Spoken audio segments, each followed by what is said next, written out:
Coach Steve now playing their third round, looking to take down Majora, who was able to beat Elkman. Elkman was a phenomenal showing at last week's tournament.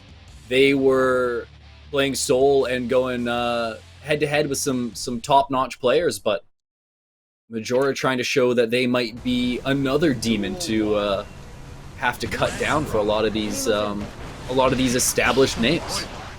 I mean, speaking of top-notch players, we are into our next match. We've got GIZMO, who had an amazing showing last week. Made top 8, going up against ALUKARDNY, who was not in the bracket last week, but is a strong player by all means in a number of games. But GIZMO is just going in. He is not respecting Alucard at all. I mean, Giovanna wants to push the pace like that, but so far, great stuff. Oh my goodness, that connected. The single hit confirmed too. Gets the corner, and any hit will do it. Went for a throw, immediate burst on the punish. All right, but this is exactly where Zato wants you. Oh, he tapped Eddie. That's going to convert? Okay, it's not going to kill. One more chance here for Alucard. There's the YRC. YRC return. They're just pushing a button. Great stuff for GIZMO. Takes that round. And I like what we've seen. A little bit of a thread throughout the matches we've seen so far is the way players are choosing to essentially trade meter for meter, like YRCing when they get YRC'd. It's an interesting development on, a take on meter management, because, you know, sometimes it's worth it. Just YRC their YRC, take back your turn. GIZMO going in again. No burst from Alucard. Guess wants to save it. Not bad damage for having absolutely no meter to spend at the end there, but GIZMO gonna get a touch. That's gonna end up being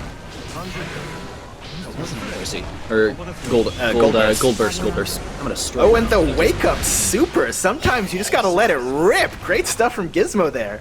They hit so many of those last week, and I wanted to ask the question: did they just have a beat on a couple players?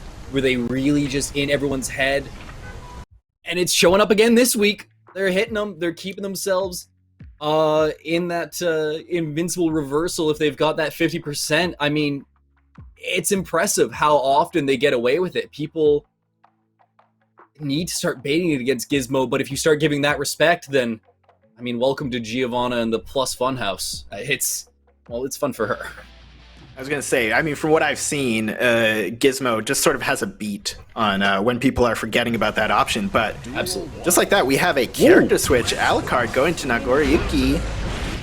Immediately gets a counter hit, starting out real great for him, but immediate burst back from GIZMO. And that's okay. What we do want to see from Alucard in this matchup is trying to hover around that third blood bar. You don't want to max out, but if you can just get all the way up there and start using your big, now super fast slash normals, it just becomes an absolute menace to society. Look at how quick that is. Look at the distance on it. It was looking real good for Alucard now, but GIZMO found the counter hit jump in and has. Is this gonna hit? No, great block, and that might be the game. Not even the super. Okay, Alucard lives a little while longer. They use the punches there, dashes back, and that's gonna get caught by the knee. Good clear out there by GIZMO, and Alucard switching to a little bit more to the reverse namesake for a moment. Things are looking a bit better. They're having some hot round starts, but can they turn it into something a little bit more big? First bait there.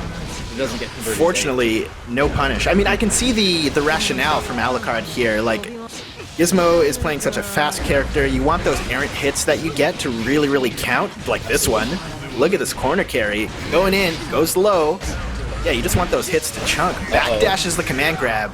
And I mean, GIZMO's just sort of found a way to thread the needle each round, even if they're on the back foot.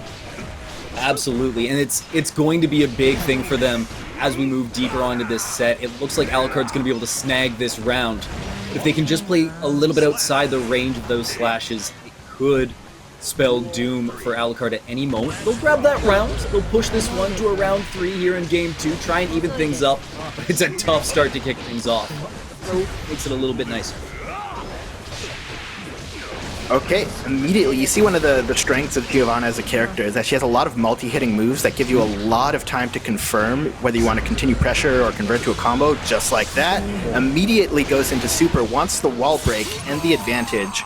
What's the mix-up? Calling throw. Oh, went for a shimmy almost, but a BRC from Alucard. Excellent defensive option there. Sweep in. Was looking to hit the backdash there, but GIZMO had the timing. Oh, and baits the anti-air with the air super. That's the first time I've seen the air super connect. Their super plays are just absolutely that. They've been super every single time we've seen them on stream, and I'm sure they're just the same off stream as well. But GIZMO's phenomenal at making sure that they can get their opponent to push a button and pulling them for all they're worth each and every time. And we're going to see a little bit more of all they're worth right here. Into the corner you go, counter hit. Big damage to come. There's the wall splat. And gets a little bit of a tap at the end. Okay, see if Alucard can find something. Immediately bursting from GIZMO. I like GIZMO. I should say I like the points that he's been choosing to burst. It's usually immediately anytime Nagoriyuki gets any sort of momentum. And here we see one of the sort of signature traits of Giovanna as a character. The more meter she has, the more damage she does, and the more defense she has. So choosing to keep that bonus up versus Nagoriyuki that hits so hard is a really good decision, but spends the meter here, all of it, and that's going to be... Wow. That's it. Great stuff from GIZMO, showing just how strong he is.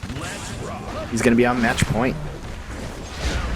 Good backdash there, but they're still going to get caught on the counter hit. Alucard just not able to push any buttons. Giovanna spacing her stuff out nicely, making sure to catch the frames where Nago is going to be most vulnerable. Oh, Great just jump. Yeah, IADing over the far S there. Looking for the ways to approach. Giovanna's dash is so fast. It is real hard to react to. Oh, big backdash, but he catches the backdash afterwards. Burst is available, but I don't think you spend it. Oh, okay, you No, spend it here. apparently do. I mean, it's on tournament tournament point. Also dangerously close to overheating here with the blood gauge, but there's a lot of damage coming out here. Will get the wall break? Not close enough, but just run up throw, and GIZMO will take that 3-0.